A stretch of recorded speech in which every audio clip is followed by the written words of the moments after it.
I read a really incredible article about something that I think is the top of mind for many Albertans, but many people in Canada who care about foreign influence in our politics and about energy security for all of North America.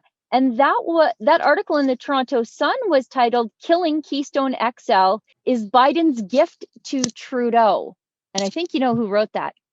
Yeah, I wrote it because it suddenly struck me that, Trudeau is constantly calling himself a climate warrior, and he and Catherine McKenna dressed up in superhero costumes to try and show how they're really, climate campaigners, climate activists, etc. And those are his primary friends when it comes to this file. I don't think it is the oil sector workers, but at the same time, he has to put on the face of looking like he cares about the workers.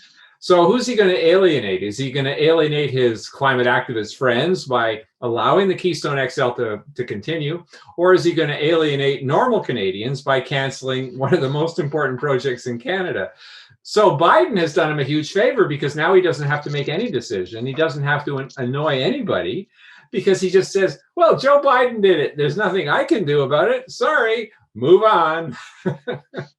That it really was an easy out for Trudeau, that he hands off the being the bad guy over to Joe Biden, and Trudeau thinks that he can skate unscathed for never actually ever supporting Keystone XL. And I think it's been really remarkable as an Albertan to see the lack of support for what appears to be 11,000 jobs that were instantly nuked by the cancellation of Keystone XL versus how Trudeau was willing to break the law for SNC-Lavalin jobs.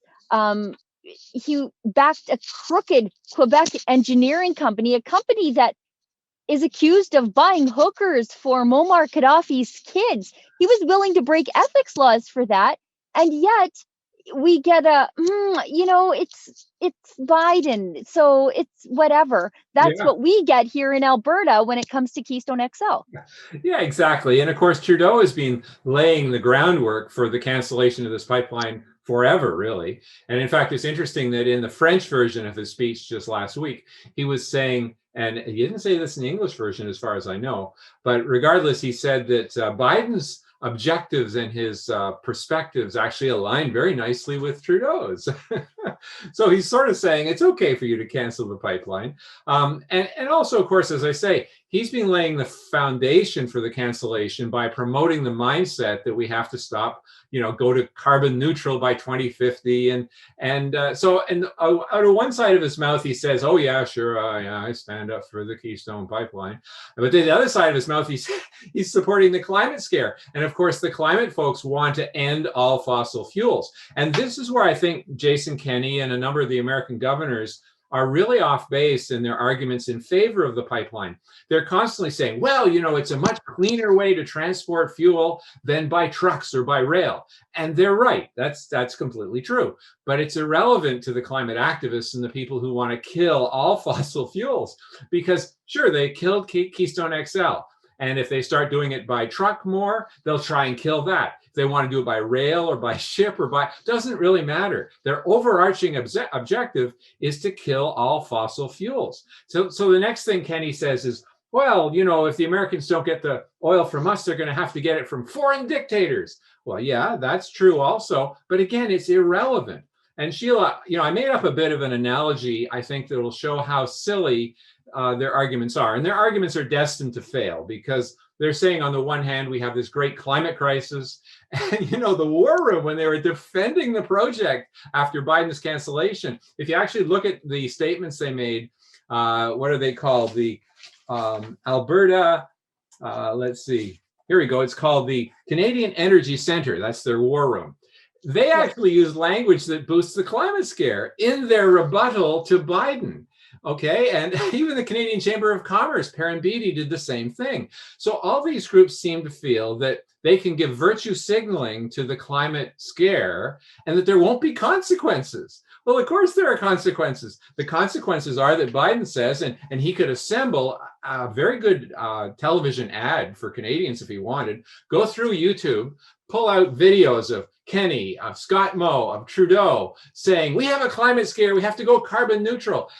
Put them together into an ad and say, Biden would say to Canadians, okay, we're doing what your leaders want. You should be thanking us for saving your poor, starving polar bears.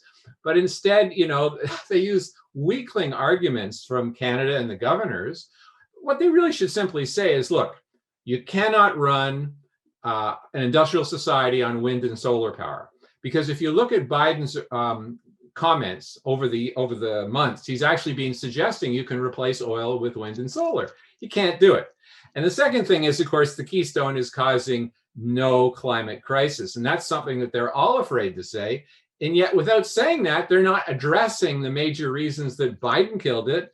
And of course, Obama in 2015. So they're just skirting the issue, and they're going to lose. And they continue to lose. And they will always lose if they don't address the primary issue.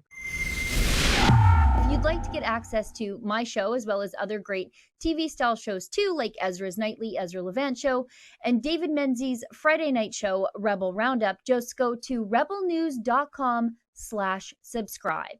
That's rebelnews.com/subscribe.